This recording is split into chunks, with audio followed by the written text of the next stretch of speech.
اللہم صلی علی سیدنا و مولانا محمد معدن الجود والکرم وآلہ وصحبہ وبارک وسلم۔ تمام تعریفیں اللہ تعالیٰ جل مجدہ الکریم کے لیے، درود و سلام نبی اکرم نور مجسم شفیع معظم آقائے کل ختم رسول دانائے سبل احمد مجتبیٰ جناب حضرت محمد مصطفیٰ صلی اللہ تعالیٰ علیہ وسلم کی ذات والا صفات کے لیے حمد و صلوات کے بعد، عزیز دوستو، بزرگ اور بھائیوں، قرآن مجید نصیحت کی کتاب ہے، قرآن پاک تذکیر کی کتاب ہے۔ قرآن مجید انسان کے لیے سارے بند دریچے کھول دیتا ہے۔ یہ ہر انسان کے لیے ہدایت کا نور ہے۔ یہ وہ روشنی ہے جو دنیا اور آخرت کے ہر اندھیرے سے بندے کو بچا لیتی ہے۔ ایسی راہوں کا تعین قرآن پاک کرتا ہے کہ انسان محسوس کرتا ہے کہ اللہ تبارک و تعالیٰ نے اسے دنیاوی طور پر بھی بلندیاں دی ہیں، دینی طور پر بھی اعزازات دیے ہیں، اور رب نے اسے روحانیت بھی کامل عطا کر دی ہے۔ لیکن بہت سارے قرآن پڑھنے والے ہیں، بہت سارے قرآن سننے والے ہیں، یہ سارا فیض وہ کیوں نہیں لے پاتے؟ یہ ساری چیزوں سے وہ لوگ استفادہ کیوں نہیں حاصل کر پاتے؟ یہ سارا فیض وہ کیوں نہیں سمیٹ پاتے؟ تو قرآن مجید نے کہا، کیا خوبصورت انداز ہے اور کیا انوکھا رنگ قرآن پاک نے بیان کیا۔ فرمایا ان فی ذالک لذکرا، فرمایا بے شک اس میں نصیحت ہے قرآن پاک میں، اس میں نصیحت ہے قرآن پاک میں، لمن کان لہ قلب، لیکن اس کے لیے جو دل رکھتا ہے۔ اس میں نصیحت ہے قرآن پاک میں، لیکن اس کے لیے جو دل رکھتا ہے۔ ان فی ذالک لذکرا لمن کان لہ قلب، اس میں ان کے لیے نصیحت ہے جن کے پاس دل موجود ہے، اور جن کے سینے میں دل ہی نہیں، پتھر ہے، جن کا دل تو ہے پر وہ دھڑکن سے خالی ہے، جن کا دل تو ہے پر وہ درد سے خالی، جن کا دل تو ہے پر وہ کیفیت سے خالی۔ پاک ہوویں تے پاک کی ملدا ہی، بن پاکوں پاک نہیں ملدا۔ سارے جسم دے تومن نالوں اکو ٹکڑا تولا دل دا۔ اور اقبال کہنے لگے، دلے بیدار پیدا کر کہ دل خوابیدہ ہے جب تک، نہ تیری ضرب ہے کاری نہ میری ضرب ہے کاری۔ اور فاضل بریلوی نے تو مشورہ دیا ہے، کہنے لگے دل کو کام لگا دو۔ حضور کون سے؟ فرمانے لگے دل ہے وہ دل جو تیری یاد سے معمور رہا، اور سر ہے وہ سر جو تیرے قدموں پہ قربان گیا۔ جو دل رکھتا ہے وہ قرآن پاک سے نصیحت لے گا، جس کے پاس دل ہے۔ اس کا مطلب ہے کچھ سینوں میں گوشت کا لوتھڑا تو ہے پر دل نہیں۔ ان کے سینوں کے اندر خون پمپ کرنے والی مشین تو موجود ہے جو دھڑک رہی ہے جب سے وجود بنا ہے، لیکن وہ دھڑکنے خالی ہیں۔ دل جب دھڑکتا ہے تو وہ کسی کے لیے دھڑکنا چاہیے، اور کسی کا درد ہو دل میں۔ اللہ تعالیٰ نے قرآن مجید میں فرمایا کہ میں نے دل دو نہیں بنائے، دل ایک بنایا۔ اس میں کہ کہیں یہ نہ ہو کہ دو دل ہوں تو ادھر کوئی اور ہو ادھر رب ہو۔ فرمایا نہیں، دل ہی ایک بنایا ہے، کوئی اور آ ہی نہیں سکتا، یا خدا رہے گا یا محمد مصطفیٰ رہیں گے صلی اللہ علیہ وسلم۔ دل ہی ایک بنایا ہے، اور دل ہے وہ دل جو تیری یاد سے معمور رہا۔ دل دھڑکے اور پھر وہ تڑپے، وہ کسی کے دکھ میں تڑپے، وہ کسی کے درد میں تڑپے، وہ کسی کی پریشانی پہ تڑپے، وہ کسی کی محبت میں تڑپے۔ اور جب وہ خوب تڑپے نا تو وہ تڑپ جو ہوتی ہے، کچھ زخم ایسے ہوتے ہیں جن کا مزہ آتا ہے۔ یعنی جب بعضوں کا زخم ٹھیک ہونے پہ آئے تو آپ اسے تھوڑا سا ہاتھ لگائیں تو وہ تھوڑا سا نا مزہ دیتا ہے۔ کچھ زخموں کا بھی مزہ ہوتا ہے۔ آتش کہنے لگا، وہ مزہ دیا ہے تڑپ نے کہ میری آرزو ہے یا رب، میرے دونوں پہلوؤں میں دل بے قرار ہوتا۔ میرا دل کرتا ہے دو دل ہوتے، میں ایک سے تڑپا ہوں تو اتنا مزہ ہے، اگر میں دو سے تڑپتا تو کتنا مزہ ہوتا۔ میرے دونوں پہلوؤں میں دل بے قرار ہوتا۔ عزیز بھائی، دل پر محنت، دل کی صفائی، 2 4 5 دن آپ غسل نہ کریں، مسواک نہ کریں، آپ کپڑے نہ بدلیں تو طبیعت پہ نا بوجھ بن جاتا ہے۔ اپنے آپ سے ہی بندے کو تھوڑی سی نا کوفت محسوس ہوتی ہے۔ تو اگر 4-5 دن 6 دن اسی طرح گزر جائیں تو پھر انسان محسوس کرتا ہے کہ یار یہ میں کدھر آ گیا ہوں۔ اب وہ جب گھر آتا ہے سفر سے لوٹ کے تو پھر وہ کپڑے نکالتا ہے تو کھانے سے پہلے غسل کرتا ہے، کھانے سے پہلے نہاتا ہے، کپڑے بدلتا ہے، مسواک کرتا ہے، طبیعت میری ٹھنڈی ہو گئی، اب ذرا مجھے نا میں فریش ہو گیا ہوں جی، اب میری طبیعت سے ہلکی پھلکی سی ہو گئی ہے جی میری طبیعت۔ اور میرے بھائی ظاہر پر تھوڑا سا گرد چڑھ جائے تو بندہ اپنے آپ کو فریش محسوس نہیں کرتا، تو اگر دل سارا حسد سے بھر جائے، بغض سے بھر جائے، عداوت سے بھر جائے، لوگوں کے بارے میں برے خیالات سے بھر جائے، کینے سے بھر جائے، تو کب انسان کو سکون آئے گا؟ کوئی بھی نہیں تنگ ہوتا آپ کے حسد سے۔ اگر کوئی معاذ اللہ کسی سے جل رہا ہے تو کسی کا کچھ بھی نہیں بگاڑ رہا، اگر کسی سے حسد کر رہا ہے تو کیا نقصان کر لیا اس نے کسی کا؟ اپنے آپ کو جلا رہا ہے، اپنے آپ کو تکلیف دے رہا ہے، اسے مل مل کے دھو اپنے دل کو۔ اگر یہ صاف ہو گیا تو تیرا وجود ہی ہلکا پھلکا ہو جائے گا، تو خود سکون میں آئے گا۔ اسے مل مل کے دھو، مل مل کے اس کو صحیح کر کے صاف کر۔ امام غزالی رحمۃ اللہ تعالیٰ علیہ سے کسی نے کہا تھا کہ ہم اتنا سنتے ہیں امام حسین کو، اتنا پڑھتے ہیں مولا علی کو، اتنے تذکرے ہیں ہمارے سامنے عثمان غنی رضی اللہ تعالیٰ عنہ، اتنا ذکر ہے فاروق اعظم کا، ابو بکر صدیق کا، اتنا ذکر ہوتا ہے نبی پاک علیہ السلام کے اخلاق عالیہ کا، پھر اس کا اثر کیوں نہیں؟ پڑھتے ہیں، سنتے ہیں، بیان کرتے ہیں، کہا جاتا ہے، سنا جاتا ہے، پھر اس کا وہ اثر کیوں نہیں؟ وہ طبیعت پہ چیزیں نقش کیوں نہیں ہو رہی؟ تو امام غزالی رحمۃ اللہ علیہ فرمانے لگے کہ اگر آئینے پہ گرد پڑ جائے تو اس میں عکس صحیح نظر نہیں آتے، آئینے صاف کر لیے جائیں تو پھر اس پہ عکس نظر آتے ہیں۔ ہمارے آئینے نا تھوڑے سے گرد والے ہو گئے ہیں، دل تھوڑے سے نا میلے کچیلے ہو گئے ہیں، تو کوئی بھی عکس اس پہ چڑھتا نہیں، جتنی مرضی بڑی بات سن لیں چڑھتا نہیں۔ مثال دیتے ہیں، کہتے رومیوں اور چینیوں کا مقابلہ ہو گیا تھا نقش نگاری کا۔ بادشاہ نے کہا جو اچھا نقاش نکلے گا، اچھی خطاطی کرے گا، اسے انعام دوں گا۔ تو رومیوں نے تو بڑے بڑے رنگ منگوائے، تو بڑی بڑی پینسلیں منگوائیں، تو بڑا انہوں نے کام کیا، درمیان میں پردہ تھا، آمنے سامنے دیواروں پہ نقش بنانے تھے۔ لیکن چینیوں نے کوئی چیز بھی نہیں منگوائی۔ 1 مہینے 1.5 مہینے کا ٹائم تھا، فارغ ہو کے بادشاہ نے پردہ ہٹایا کہ بیچ کھڑے ہو کے فیصلہ کروں گا کس کے نقش و نگار اچھے ہیں، انعام ملے گا۔ پردہ ہٹایا تو جیسے نقش رومیوں کی دیوار پہ تھے ویسے چینیوں کی دیوار پہ تھے، ایک نقطے کا بھی فرق نہیں۔ بادشاہ کہنے لگا کیسے فیصلہ کروں گا، تم نے کیا کیا ہے، سمجھ نہیں آئی تم نے کیا کیا؟ تو چینیوں سے یہ بھی پوچھنے لگا کہ نہ تم نے کوئی رنگ منگایا، نہ پینسل منگائی، نہ کوئی اور چیز، تو بالکل سیم۔ وہ کہنے لگے بادشاہ ہم نے تو کوئی نقش بھی نہیں بنایا۔ تم نے پھر کیا کیا؟ کہنے لگے ہم نے ذرا مال مال کے دیوار صاف کی ہے، دیوار کا آئینہ بنا دیا ہے، نقش تو انہی کے ہیں لیکن نظر ادھر آ رہے ہیں۔ میں نے سنا ہے کہ اس کے شبستان سے متصل ہے بہشت، مکی ادھر کے بھی جلوے ادھر کے دیکھتے ہیں۔ سنا ہے اس کے شبستان سے متصل ہے بہشت، مکی ادھر کے بھی جلوے ادھر کے دیکھتے ہیں۔ سنا ہے بولے تو باتوں سے پھول جھڑتے ہیں۔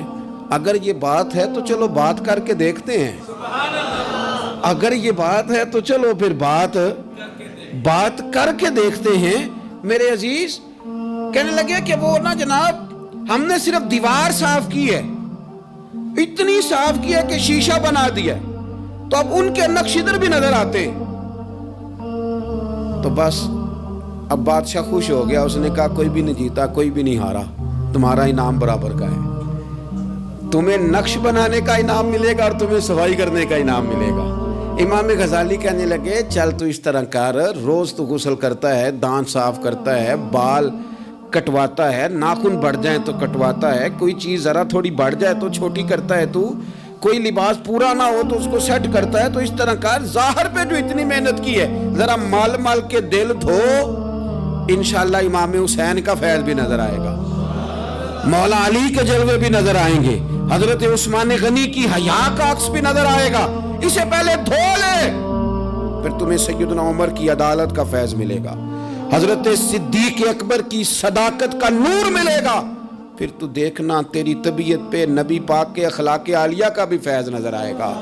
لیکن پہلے اسے دھو لے، اسے دل بیدار پیدا کر کہ دل خوابیدہ ہے جب تک، نہ تیری ضرب ہے کاری نہ میری۔ کچھ چیزوں سے دل سخت ہوتا ہے، جو لوگ دنیا داری کی اور فضول باتیں زیادہ کرتے ہیں ان کا دل سخت ہو جاتا ہے، جو ہنستے زیادہ ہیں ان کا بڑا سخت ہو جاتا ہے، اور صوفیاء کہتے ہیں جو کسی پہ ہنستے ہیں نا ان کا تو مردہ ہی ہو جاتا ہے، تو معاملہ ہی ختم ہو گیا۔ اور جو لوگ رزق حرام کی طرف بڑھتے ہیں ان کا دل بھی مردہ ہو جاتا ہے۔ اور اقبال کہتے ہیں جو مشینی زندگی گزارنے لگتے ہیں نا، روحانی زندگی سے نکل جاتے ہیں۔ ہم آج کل مشینی زندگی پہ آ گئے، ہمارے پاس انٹرنیٹ ہے، موبائل ہے، آواز کے فاصلے اتنے کم ہوئے ہیں کہ دلوں کے فاصلے بڑھ گئے ہیں۔ اقبال کہنے لگے دل کے لیے موت ہے، دل کے لیے موت ہے، دل کے لیے موت ہے یہ مشینوں کی حکومت۔ احساس مروت کو کچل دیتے ہیں یہ آلات، آلات پہ زندہ ہیں ہم، دل کے لیے موت۔ اور کسی کے گھر جانا، دروازے پہ دستک دینا، اور کبھی خط لکھنا تو سوچ سوچ کے، کبھی کاٹنا تو پھر لکھنا۔ لفظ یہ اس کے شایان شان نہیں، یہ جملہ میں نے بدل دیا ہے، لیکن اب بے باکانہ گفتگو ہے، تو مجھے وائس کر دے میں تجھے وائس کر دوں گا، حال ہی کوئی نہیں۔ تو کیا کوئی سوچے گا، کیا کوئی لکھے گا، کیا کوئی اس میں خوبصورتی کے رنگ بھرے گا؟ سخت ہو جاتے ہیں دل جب آپ مشینوں کی زندگی میں زندہ رہتے ہیں۔ دل نرم کیسے ہوتے ہیں؟ میرے نبی پاک نے فرمایا یتیم کے سر پہ ہاتھ پھیر، رب تیرا دل نرم کرے گا۔ اگر زنگ لگ جائے دل کو تو اللہ کا ذکر کر، قرآن پاک کی تلاوت کر، اللہ تیرے دل کو نرم کر دے گا۔ اور پھر فرمایا کہ اگر دل سخت ہو جائے تو موت کو یاد کر، تیرا دل نرم ہو جائے گا۔ اچھوں کی صحبت اختیار کریں تو دل نرم ہو جاتا ہے۔ قبروں کی زیارت کریں، جائیں کبھی اپنے شہر کے قبرستان میں، غور کریں کہ وہ چودھری صاحب لیٹے ہیں، یہ علامہ صاحب لیٹے ہیں، وہ فلاں بہت بڑے افسر لیٹے ہیں، وہ دیکھو وہ میرا عزیز لیٹا ہے۔ وہ ہارون رشید نے کہا حضرت داؤد تائی سے نصیحت کر دیں، تو فرمانے لگے باپ کدھر ہے تیرا؟ کہا حضور قبرستان میں، اماں قبرستان میں، دادا نانا بڑے بھائی سب قبرستان۔ فرمایا میں کیا نصیحت کروں؟ او پہیاں دس دیاں نہیں قبراں جنہاں تے پھول پے، ادھروں کوئی بھی نہیں آمدا تے ادھروں لکھاں گئے، تے سہ جوڑ سنگت دے ڈٹھے، سہ جوڑ 100 سال کی دوستیاں، سہ سال سنگت دے ڈٹھے، او تکو آخر وتھاں پئیاں، او جنہاں بعد اسی پل نہیں سمجھیندے، ایک پل نہیں سمجھیندے، پھر وہ شکلاں بھی یاد نہ رہیاں، سہ جوڑ۔ کہا یہ کوئی کم ہے دل کو نرم کرنے کے لیے تیرے پاس موت کا تذکرہ، قبروں کی زیارت کو تھوڑی ہے؟ یہ چیزیں دل نرم کرتی ہیں، یاد نرم کرتی ہیں چیزیں دل۔ سختی طبیعتوں کی، مزاجوں کی سختی، دوسروں کے بارے میں ڈاٹے جذبات، ہمارے رویے ڈاٹے، ہماری طبیعتیں سخت۔ حضرت عبداللہ ابن مسعود رضی اللہ تعالیٰ عنہ نے ایک شخص کو جنازے کے موقع پہ ہنستا ہوا دیکھ لیا، فرمایا آج کے بعد تیرے ساتھ کلام نہیں کروں گا۔ جس کا جنازہ دیکھ کے بھی دل نرم نہیں ہوا اور قبرستان دیکھ کے بھی دل نرم نہیں ہوا، وہ تو سخت دل بندہ ہے۔ سخت دل بندے سے دوستی کبھی نہیں رکھوں گا، میں تو درد دل والوں سے پیار کروں گا، تیرے ساتھ میں کلام نہیں کرتا۔ تو کس طرح کا شخص ہے بھائی جسے یہاں کے بھی ہنسی آ رہی ہے، مذاق سوچ رہا ہے؟ تو دل کی نرمی، میرے نبی پاک صلی اللہ علیہ وسلم نے نا دل پر، ہم نے نا کپڑوں پر بڑی محنت کی، ہم نے چہروں پر بڑی محنت کی، ہم نے اپنے ظاہر کو سنوارنے پر بڑی، ہم نے اپنے حق میں بڑے بڑے لفظ یاد کیے، بڑی کہانیاں یاد کی، پر دل کے لیے محنت، اس پر محنت ہی نہیں کی۔ اعلیٰ حضرت فاضل بریلوی کتنے بڑے عالم ہیں، 1000 کتاب کے مصنف، اور ان کے فتاوی موجود ہیں کہ جس بندے کا تلفظ ٹھیک نہ ہو، یعنی جو ضروری قواعد ہیں وہ قرآن پاک کے جس کو نہ آتے ہوں اس کے پیچھے نماز نہیں۔ جو ہا اور ہا میں فرق نہیں کر سکتا، حمزہ اور عین میں فرق نہیں کر سکتا، وہ الفاظ کا معنی بگاڑ دے گا۔ لیکن اعلیٰ حضرت چونکہ صوفی ہیں، درویش ہیں، علم کے ساتھ تو ایک اور رنگ بھی بیان کرتے ہیں۔ وہ کہتے ہیں یہ نہ ہو کہ صرف تو حروف کے ہیر پھیر میں لگا رہے، سغرے کبرے ٹھیک کرتا رہے، دارابا یادرب کے چکر میں پڑا رہے، اور دل پر تو توجہ ہی نہ دے۔ فاضل بریلوی رحمۃ اللہ علیہ فرمانے لگے کہ دو علماء نے قرآن ایک درویش کے پیچھے نماز پڑھی تو مستحب جو قواعد تھے نا جن کے بغیر نماز وہ ٹھیک نہیں تھے ذرا ان کے، تو وہ کہنے لگے دیکھا جی اتنے بڑے پیر صاحب ہیں اور ان کی تو قرات ہی ٹھیک نہیں، تلفظ ہی ٹھیک نہیں، حالانکہ لفظ تاثیر سے بنتے ہیں تلفظ سے نہیں، لفظ تاثیر سے بنتے ہیں تلفظ سے نہیں۔ اہل دل آج بھی ہیں اہل زبان سے آگے۔ انہوں نے کہا جی بابا جی کا تو تلفظ ہی ٹھیک نہیں۔ اعلیٰ حضرت نے لکھا ہے ملفوظات شریف میں، فرماتے ہیں پھر وہ نہ نہانے کے لیے چلے گئے نماز پڑھ کے فارغ ہو کے، تو وہ پانی میں اتر گئے تو شیر ان کے کپڑے اٹھا کے لے گیا۔ اب کتنی کو دیر پانی میں رہتے، نکلے بھی تو کیسے نکلے، شرم آتی ہے۔ مختصر لباس پہن کے وہ غسل کرنے کے لیے گئے تھے، اب پانی میں سردی، کتنی کو دیر بندہ پانی میں رہے۔ لوگوں نے آ کے کہا حضور وہ آپ کے مہمان تو الجھ گئے، بڑے بری طرح پھنس گئے، مہربانی فرمائے ان کو تو بچائیں، وہ تو سخت الجھن میں۔ کیا ہوا؟ کہنے لگے وہ شیر کپڑے لے گیا اور وہ پانی میں کچھ تو ہونا چاہیے۔ تو وہ بزرگ گئے، جا کے نہ دور کھڑے ہو کے شیر کو آواز دی، شیر کو۔ حضور کے صحابی تھے نا حضرت سفینہ، قافلے سے رستہ بھول گئے، ایک سائیڈ پہ ہو گئے تو سامنے شیر آ گیا۔ میں نے کہا ہے لیکن جب آ جائے تو، جب شیر سامنے آ جائے، جب سامنے آ جائے پھر پتہ چلتا ہے کہ یہ تو واقعی آ گیا ہے، پھر انداز اور ہوتا ہے۔ حضرت سفینہ کے سامنے شیر ہی آ گیا، مشکات میں شیر آیا۔ اب کوئی بھاگتا ہے، کوئی چڑھتا ہے درخت پہ، کوئی لکڑی اٹھاتا ہے، کوئی اسلحہ پکڑتا ہے۔ حضرت سفینہ فوراً بولے، کہنے لگے او شیر ذرا خیال کرنا میں رسول اللہ کا غلام ہوں۔ پھر آکھیا شیر سفینہ تائی جا رہا یا را جاندے، او جڑے غلام رسول اللہ دے اسی غلام ہونا دے۔ شیر دم ہلاتا رستہ چھوڑ گیا، اور بابا جی بھی گئے۔ فاضل بریلوی کہتے ہیں شیر کو آواز دی، شیر دوڑا آیا، آگے کہنے لگے وہ ہمارے مہمانوں کے کپڑے لے گیا، تجھے شرم نہیں آتی؟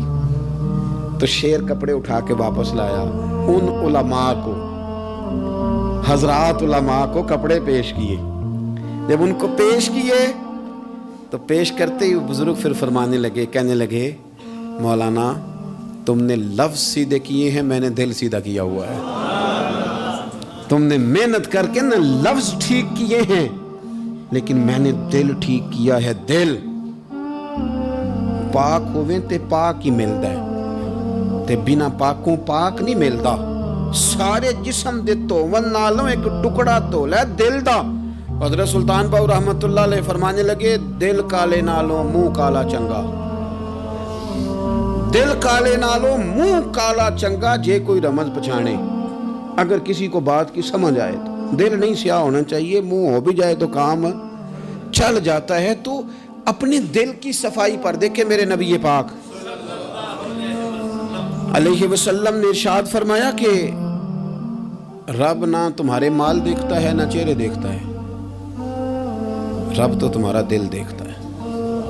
اور امام غزالی حدیث لائے ہیں، حضرت عمر فاروق رضی اللہ تعالیٰ عنہ فرماتے ہیں کسی نے حضور صلی اللہ علیہ وسلم سے پوچھا کہ رب آسمانوں میں کہ زمینوں میں؟ جلوے تیری ذات کے کو بکو ہیں، جدھر دیکھتا ہوں ادھر تو ہی تو ہے۔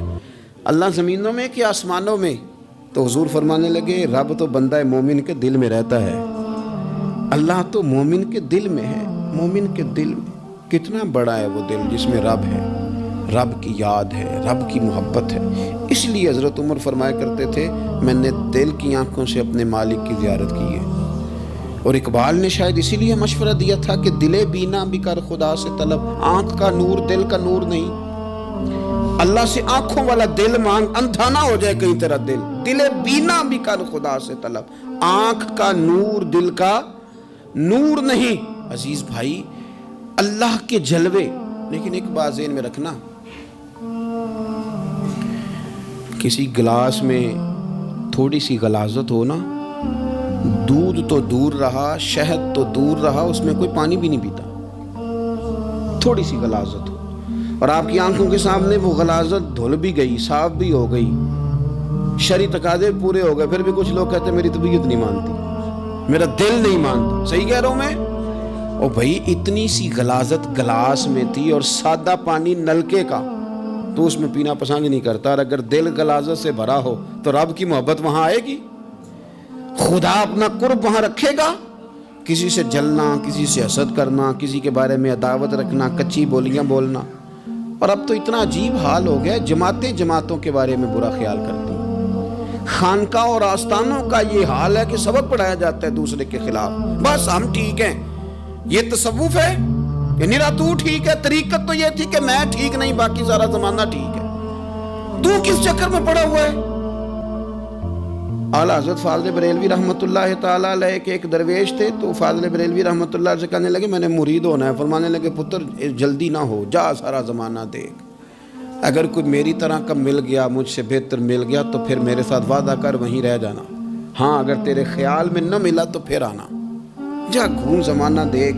یہ کیا بات ہوئی کہ آپ نفی کرنے لگے سارے زمانے کی اور کہیں صرف میں ہی ٹھیک ہوں، فقط میں ہی ٹھیک ہوں؟ یہ طریقت ہے؟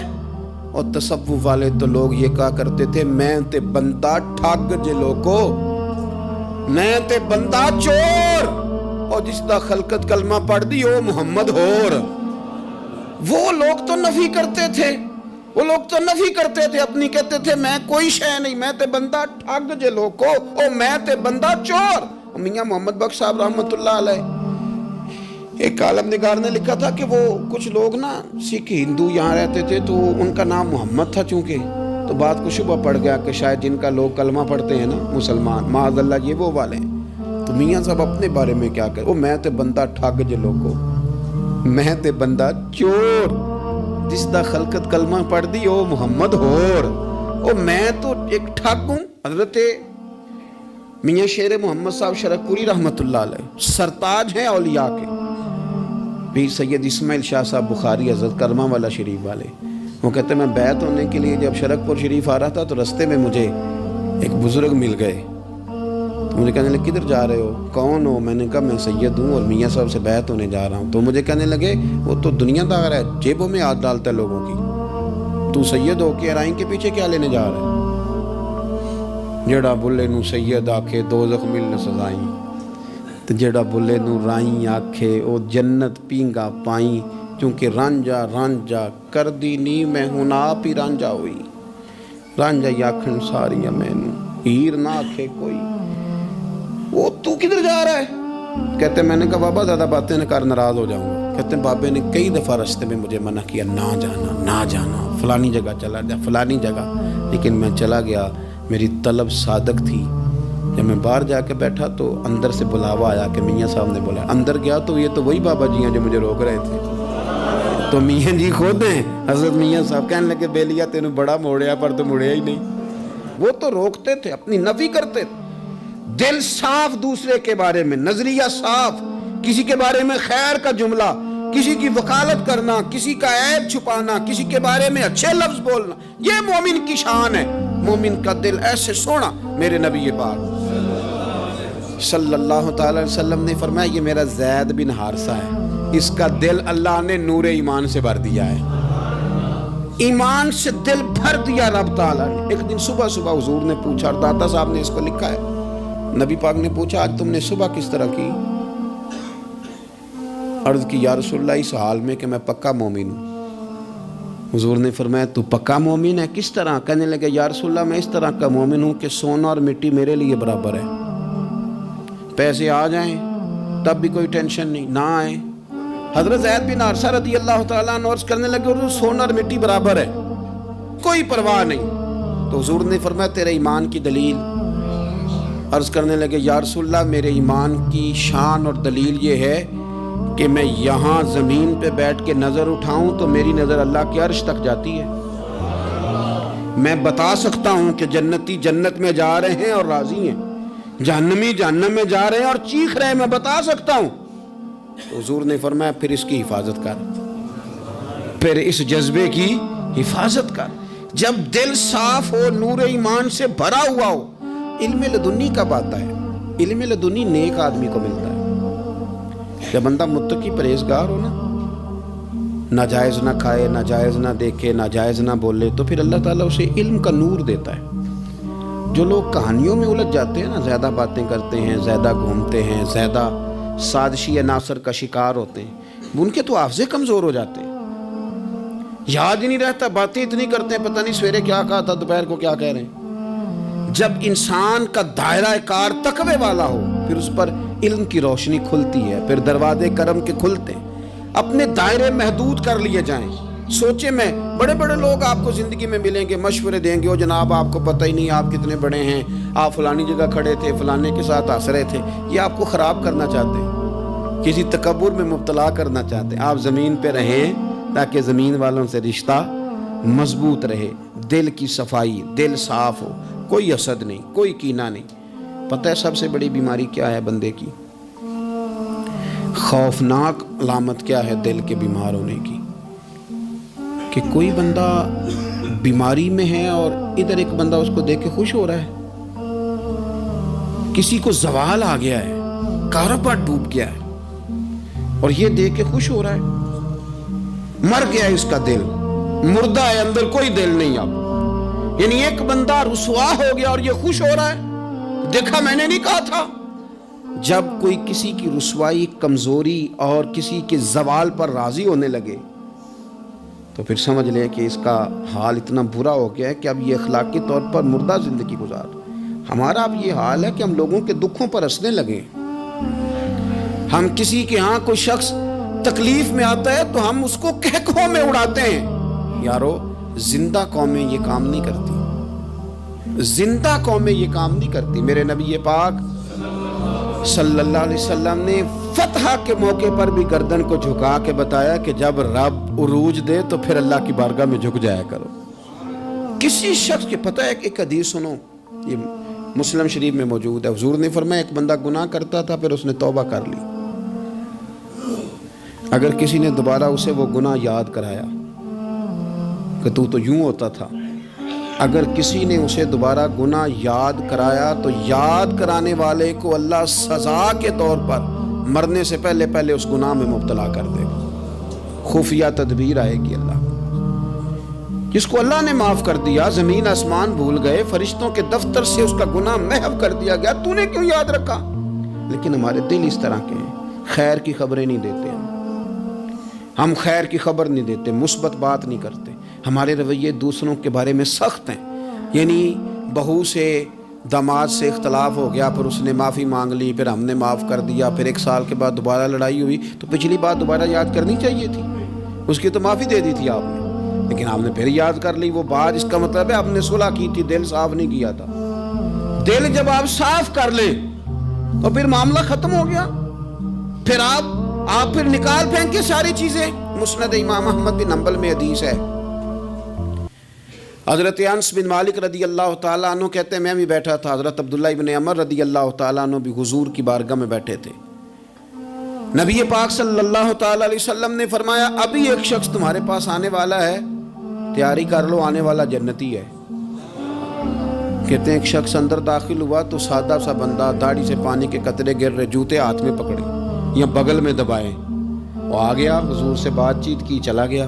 ہم بڑے خوش تھے کہ کمال نہیں ہو گیا، جس کو حضور نے دنیا میں جنت کی بشارت عطا کر دی۔ اگلے دن اس نے اتفاق، ہم اسی جگہ اسی حال میں بیٹھے تھے کہ پھر محبوب نے فرمایا ابھی ایک بندہ آنے لگا، جنتی ہے۔ کہتے ہیں وہ بندہ آیا تو دیکھ کے حیران ہو گئے، یہ تو وہی کل والا ہی بندہ ہے، اسی طرح داڑھی سے پانی کے قطرے گر رہے ہیں، جوتے اس کی بغل میں آ کے بیٹھ گیا۔ تیسرے دن اللہ کی قدرت ہم وہیں بیٹھے تھے، پھر حضور نے فرمایا بندہ آنے لگا، زیارت کر لو، تیاری کر لو، بندہ جنتی ہے۔ وہی بندہ آیا جو پہلے 2 دن آیا تھا۔ حضرت عبداللہ ابن عمر کہتے ہیں کہ وہ حضور سے کوئی بات چیت کر کے جانے لگا تو میں اس کے پیچھے ہو گیا۔ میں نے اس کو جا کے سلام کے بعد کہا کہ یار میں تیرا مہمان بننا چاہتا ہوں، 3 راتوں کے لیے رکھ لو گے؟ اب محلہ بھی ایک، شہر بھی ایک۔ اس نے کہا جی ٹھیک ہے آ جائیں، جو میرے پاس روکھا سوکھا ہوگا پیش کر دوں گا۔ فرماتے ہیں 3 راتیں 3 دن میں اس کے پاس رہا، میں جاننا چاہتا تھا کہ کون سی ایسی عبادت کرتا ہے جس کی وجہ سے 3 دن حضور نے جنت کی بشارت اس کے لیے دی، اعلان فرمایا